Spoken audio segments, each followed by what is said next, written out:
नमस्कार, प्रणाम। मैं सुधीर शर्मा भट्ट, आप सभी लोगों को एक बार मेरा प्रणाम। आप देख रहे हैं सुधीर शर्मा भट्ट यूट्यूब चैनल। आपको आज एक खबर बताने जा रहे हैं। आजमगढ़ से लोकसभा चुनाव 2024 का आगाज हो चुका है और आजमगढ़ की सीट और 2-3 सीटों के जैसे जो उत्तर प्रदेश में काफ़ी हॉट सीट मानी जाती है, उसी के हिसाब से बनारस के जस्ट सटा हुआ लोकसभा सीट है आजमगढ़। और आजमगढ़ सीट भी हॉट सीट के तौर पे पिछले कई सालों से बना हुआ है। सपा का गढ़ कहे जाने वाले आजमगढ़ में पिछले बार उपचुनाव में भाजपा के प्रत्याशी निरहुआ खेसा जो चुनाव जीत के और धर्मेंद्र यादव जो कि समाजवादी पार्टी के एक बड़े नेता हैं, उनको शिकस्त दी और सीट को अपने कब्जे में ले लिया। फिलहाल ये उपचुनाव था और उपचुनाव में सपा की हार ने उसकी नींव की जड़ों को हिला दिया।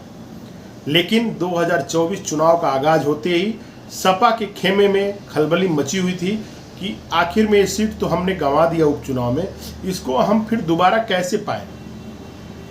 2024 का लोकसभा चुनाव का जैसे ही आहूत हुआ, भाजपा ने फिर अपने प्रत्याशी जो कि निरहुआ के नाम से फेमस हैं, उनको टिकट दिया, उन पे विश्वास किया। जैसे ही उन्होंने टिकट पाया वैसे ही उन्होंने सपा प्रमुख के ऊपर निशाना साधा।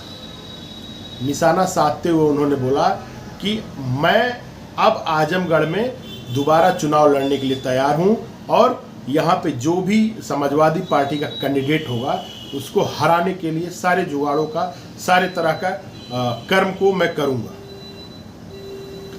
कुछ दिन बीते थे और समाजवादी पार्टी ने अपने कैंडिडेट की घोषणा चालू कर दी। कैंडिडेटों की घोषणा के दौरान समाजवादी पार्टी ने फिर वही धर्मेंद्र यादव जो कि उनके चचेरे भाई हैं, उनके ऊपर विश्वास किया और आजमगढ़ सीट से अपने कैंडिडेट के तौर पे धर्मेंद्र यादव जी को कंफर्म कर दिया प्रत्याशी। आजमगढ़ से जैसे ही कंफर्म किए समाजवादी पार्टी प्रमुख, वैसे निरहुआ को इस चीज़ को लेके कुछ आपत्ति हुई और उन्होंने एक स्टेटमेंट दिया समाजवादी पार्टी के प्रमुख को कि क्या जो यादव हैं वो सिर्फ समाजवादी पार्टी के प्रमुख सुप्रीमो मुलायम सिंह यादव और अखिलेश यादव के घर ही पैदा होते हैं।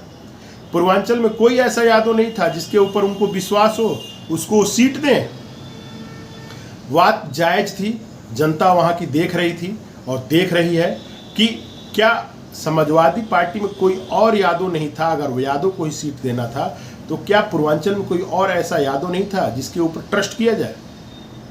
समाजवादी पार्टी के एक बड़े नेता गाजीपुर में विजय लाल यादव जी हैं, जो कि निरहुआ के चाचा भी लगते हैं, चचेरे भाई लगते हैं। वो भी काफ़ी मुखर हैं और निरहुआ का विरोध कर रहे हैं, लेकिन उनको भी टिकट न देके अपने चचेरे भाई धर्मेंद्र यादव जी को टिकट फिर दोबारा दिया गया है। आजमगढ़ की जनता अब इस चीज़ को फेस करेगी और चुनाव में किसके पक्ष में मतदान करेगी ये देखने की बात है। फिलहाल इसका चुनाव के बाद तक, जब तक रिजल्ट ना आए तब तक तो इंतज़ार ही करना पड़ेगा। फिलहाल निरहुआ काफ़ी ज़ोर शोर से प्रचार में जुड़े हुए हैं और समाजवादी पार्टी प्रमुख भी इस चुनाव में काफ़ी ज़ोरों से लगे हुए हैं।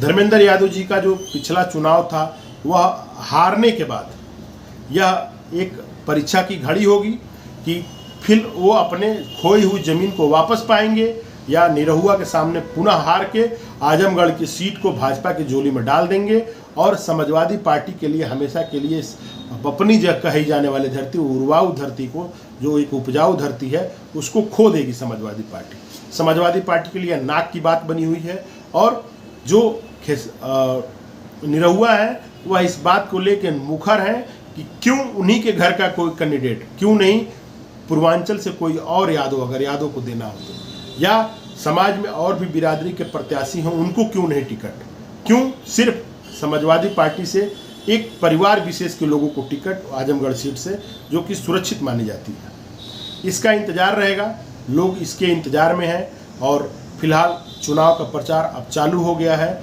लोकसभा 2024 का रिजल्ट क्या होगा इसका इंतजार हम लोगों को बना रहेगा।